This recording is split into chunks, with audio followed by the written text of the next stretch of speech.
5, 4, 3, 2, 1. Welcome to this week's Facebook Live on MLC TV. Do you want to join our clink? All right. So, happy Tuesday, everybody. No, today's Wednesday. Oh, I know. happy Wednesday, everybody. Different schedule, My name different is day. Mary Clark. I'm glad that everybody's tuning in today because we have a different schedule. Yeah. Yes, and I'm Meg, and today we have this guest named Brent. He is our senior manager of graphics. Is that right? Close. Senior manager of graphic and web design. Ah, there you go. And so like we've been doing the last few months, we bring in a special guest just so you can learn a little bit more about how the Mississippi Lottery works and what all goes into it. It's more than just scratch-offs and the draw style game. So welcome, Brent. Thank you for having me. Mary Clark, take the lead. Okay, so tell us a little bit about you. How did you end up working for the Mississippi Lottery?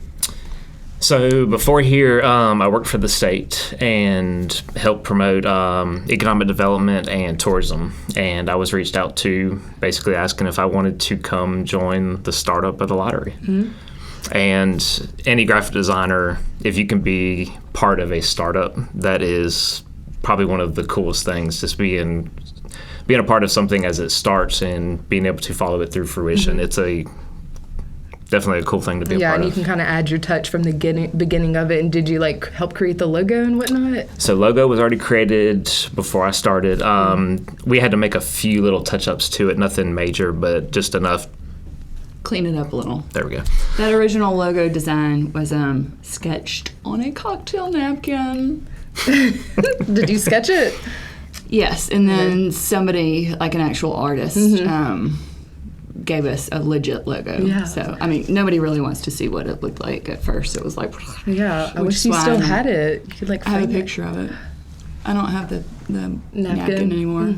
But anyway, so yes, you have been here since the beginning. When did you start? I was July of 19. I think I was August, and then Okay. we launched, I believe, in November.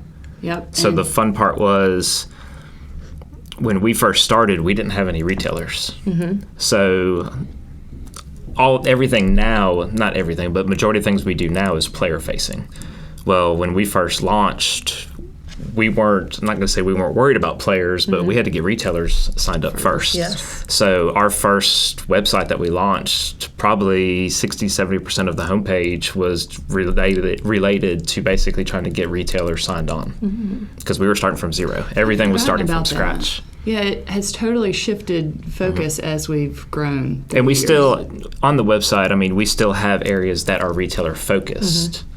But when you go to the homepage, I mean, 90% of that is player focused. Yeah. I didn't even think about that. Like you were saying, I've never realized how it's more when you start, it's like trying to get people, the retailers, to start selling the tickets.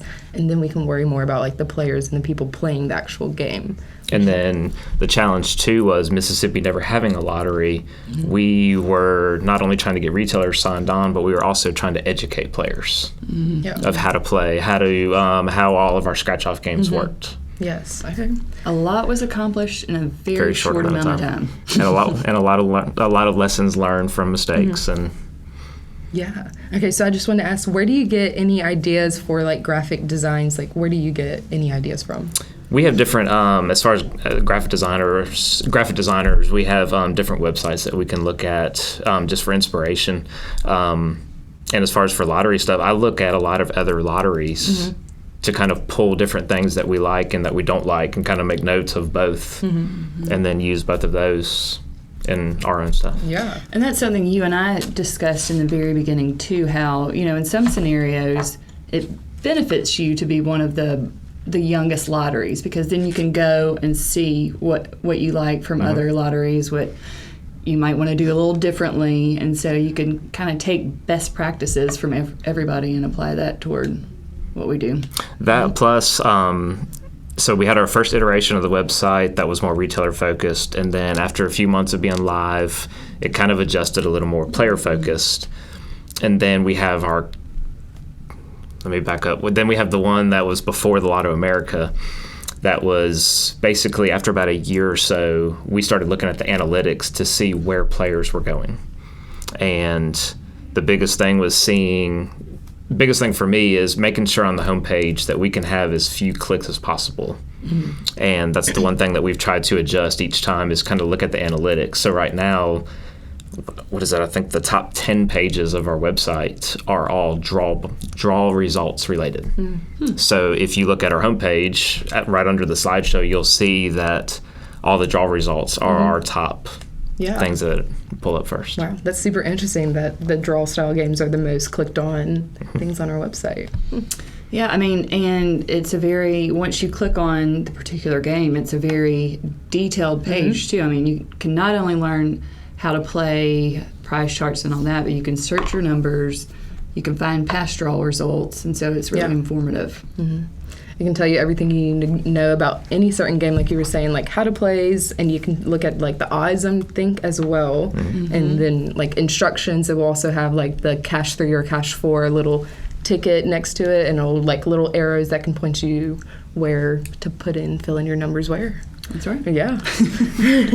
Okay, so how do you start a design, or when there's a new ticket, what do you start with? Like color scheme, like with the name of the ticket, like. So any design that we start with, it's research. So we're not even touching a computer as far as design-wise. Everything starts with research. You want to research as much as you can as far as what you're designing, as far as who the audience is. And all of those will factor into what colors you use, what fonts you use. From there, then we go straight. And when I say we, also have a graphic designer that is in our department, Vic, that does a great job. But we both start the same way. Everything starts with a sketch. So we literally have sketch pads that we start sketching everything, and then from a sketch, then we go straight to the computer. And then from there, you kind of flesh out ideas. Then you start printing stuff out and getting review, getting critiques, and then go from there. And let's talk about this real quick. With scratch-offs, we don't design those in-house every single month. Correct. We go through our third-party vendor, and we have a product manager on our side, and they work together. But we do have some tickets designed in-house, like Cruising for Cash, or Cruising the Coast, I'm sorry. Lucky Dog. That was a fun one for y'all to design, right? Tell us a little bit about that. Well, the funny thing is, almost anybody I've talked to in my family, when they found out I worked for the lottery, they're like, "Oh, you design all the scratch-offs." I'm like, Yeah. Not quite. Because everybody when they first think of lottery, they think of the scratch-off games. Yes. So to answer your question, the Lucky Dog one was fun because we took the original logo from the promotion and integrated that with the scratch-off. And then using all of the photos that everybody submitted. And that was probably the biggest challenge because we weren't using photos that were taken by a photographer that has a white background and everything. Yeah. So we had to find a way to cut them out, still make them look good, and integrate it with the ticket. And the nice little touches on the ticket, too, with the dog bone and the Tennis balls. doggles and the tennis balls. And there's a doghouse as one of the symbols, Correct. too, I think that's one of the symbols. Yeah, that's a cute one. And so just to reiterate, we don't design all the tickets in-house, but there are some sort of special promotional ones that we do bring in-house for our talented team members, Brent and Vic, to design. Not only I'm going to interrupt for a second, y'all also do a lot of the social media graphics too. Correct.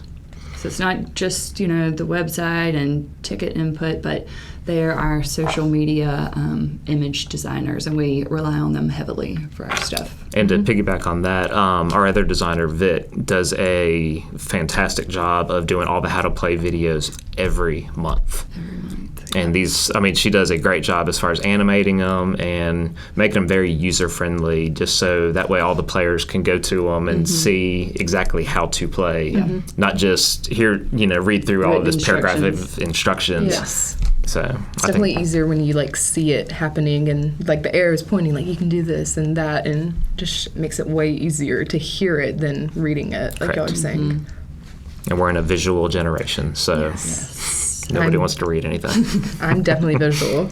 Okay, so we've kind of talked about the website and whatnot, but what do you think is the most important page on our website that could be most helpful to players? I think probably the most visited, the two probably the most visited pages are the draw results on the homepage, or the respective draw pages, and the retailer locator. Okay. Yeah. So that's one thing that we've noticed is every time the Powerball, Mega Millions, any of those jackpots grow, the retailer locator page gets more and more hits. Interesting. Yeah. And it's exponentially. So like once we get up into the billions, like as far as the draw jackpots, once that happens, you see the page visits just double, triple on people trying to find out where the retailers are. That is very interesting. I know we direct players to that resource, but I didn't know that it also surges when the jackpots grow. Awesome. Tell us about a typical workday for you. So first thing I do whenever I get in is I want to check our website, make sure all the draw results are updated correctly. Log in to the back end of our website, make sure all plugins, everything is up to date. And then from there, the reason I love my job here is every day is different. And I think yours is probably similar to that. One day we could be working on a social media graphic. The next day it might be a poster to promote a promotion. The next day we might be researching, which is actually what I'm doing now, is a Where the Money Goes webpage graphic. Ooh. And basically researching what all the other lotteries are doing and kind of taking notes on what we want to do. Yeah. Okay. Well, I'm excited to see that whenever that comes out, because I just love that information to see where everything goes to help out. And when they mention where the money goes, that's our direct beneficiaries from our net proceeds. And so just to remind you all, net proceeds up to $80 million for 10 years goes to benefit road and bridge repairs around the state. Then anything over $80 million goes to the Education Enhancement Fund, which includes stuff like math coaches, teacher supply fund, a whole array of items that benefit the education system. So, and the one thing that I really like that I've learned from doing the annual report each year is MDOT does a fantastic job of giving us a list of projects each year that is directly funded by lottery dollars. Yep. Which I think, just any transparency that we can show, because everybody wants to see, when you can just say it goes to roads and bridges, that's one thing. When you can show, like the actual roads. Correct. And that's one thing I want to include. I'm sorry, I didn't mean to cut you off. No, that's okay. But that's one thing I want to include on the Where the Money Goes page is that list, so people can see. They can go to the annual report and see it, but actually put it to where it's easier to find. Our annual reports are already on our website under media and then reports, I believe, and you can access each fiscal year's report. And toward the end, those roads are mentioned, but like he's saying, he's working on a more visual representation of where the money goes so that it's easier to digest and understand. And making it less clicks for the players to be able to find if they want to see. And then I could share it on social media and link it to the exact page. Yeah. So I'm excited for that stuff. So what is your most asked question? Like, is it graphics? Is it about the website? I think it depends on the day. Okay, well, yesterday, what was the most asked? You scared me yesterday. He's a prankster. I say he scares you every day, I feel like. In my head, I was like, why does he do this? It amuses me. But no, as a work question, I don't know, do you get asked questions? I really don't have like a day-to-day question that's repeated. Every day is kind of different on that. I might get a call from player services or customer support. Sorry. A question about a website that they had, or correct. Maybe. Okay. Yeah, there's really not like you guys where you kind of get the same questions from players about specific things. Mine's a little different. Mine kind of varies from day to day. Okay. Behind the scenes questions. Okay, so what do you enjoy the most? I love what I do here, and I love the people that we work with. That's just one thing that really makes a difference when you come into your job, when you not only enjoy what you do, but the people that you work around. Yeah. So we really have a awesome team here, and that makes a big difference when you come into work. Yeah, I agree. Here. So do you have any information that would be helpful for a player? Like if you had one thing to say to all the players, lottery players, what would you say? One thing I was thinking about, and you can stop me if I'm going down a wrong rabbit hole in this one. I know whenever we do the promotions, a lot of people, they're wondering, oh, another person from Alabama won. But actually explaining how they're picked. And, the fact that we've taken it to where there is nothing that we're really doing. We're given all the, I think, are you exporting? We just mainly get the results. Our draw style team that does the drawings each night, they're the ones who generate the random numbers, and those are lined up with, and they're not even looking at any names, any locations. They don't see any of that. Yeah. So I think just so people know that we're 100% transparent on that. Like we're not looking at it going, all right, we need to choose an Alabama winner. We need to choose a Central Mississippi or anything like that. Yeah. And you're not even involved in it, except for you and Vic designed the graphic. Correct.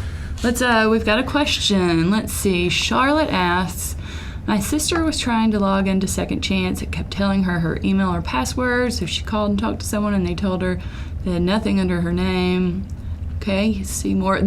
Charlotte, this may require us to revisit this once we get off air, but we'll come back to your question and try to. And there's also, if anybody has any problems logging into the Second Chance site, there is a link, and I'm sorry, I'm not looking at the site right now, so I don't know where it is, but there's a link on that page that if you're having problems to contact, I'm not sure the exact what feedback. Is it the feedback? Yeah, it's under frequently. So if you're ever having questions. ever having problems with that, click on that and go through, and they'll be able to walk you through and be able to help you find. We have a specific answers. technical team who directly handles Second Chance. So thank you for mentioning that. Let's see, and since we're talking about the drawings, let's just go over the results real quick from yesterday's drawing. Yeah. Summer of Fun. Top prize of $15,000 and a RecTech 590 grill goes to a player in Lexington, Mississippi. $10,000 second place prize goes to a Saltillo player. Third place prize of $5,000 goes to a Tuscaloosa, Alabama player. And fourth place prize of an Arctic cooler goes to a Hattiesburg player. And again, we encourage anyone who's a fan of the Mississippi Lottery to enter, sign up to be a lottery insider, and enter our promotions. We have people who travel throughout the state, who visit family, and so we're just trying to make this fun for everyone who is 21 years or older. And next week is, they're all big drawings, but next week's drawing, that top prize is a 2024 20-foot Sun Tracker pontoon boat. That's not all. $10,000. That's not all. And an Arctic cooler. That's first place. Second place will be $10,000. Third, $5,000. And fourth, a Yeti cooler this week. Do you have any tips or anything interesting? I see we were getting more questions, but we'll have to wrap this up soon because I know you've got a meeting coming up. Wait, so who do you think we should talk to next? So I had two suggestions. So this way you can ask both of them and see if one of them. Rodney, that's with QA. So before I started working at the lottery, I never knew that there was a QA department. So QA basically will kind of test everything out before anything actually hits the public. And that's talk about a team that really is very significant, that is behind the scenes that people don't know about. Yeah. So all the equipment, all the software, all that is tested out, troubleshooted by them before fully it is vetted before correct. it goes live. I like that. And then Alicia with customer support. Customer support. Okay. Awesome. Yeah. I think both of them would be able to Provide bring some some good good- yeah. insight. Yeah, well, I'll have to reach out to them so I can see what they think about that. But thank you so much for coming on, Brent. Oh, thanks for having me. Yes, and until next time, have fun.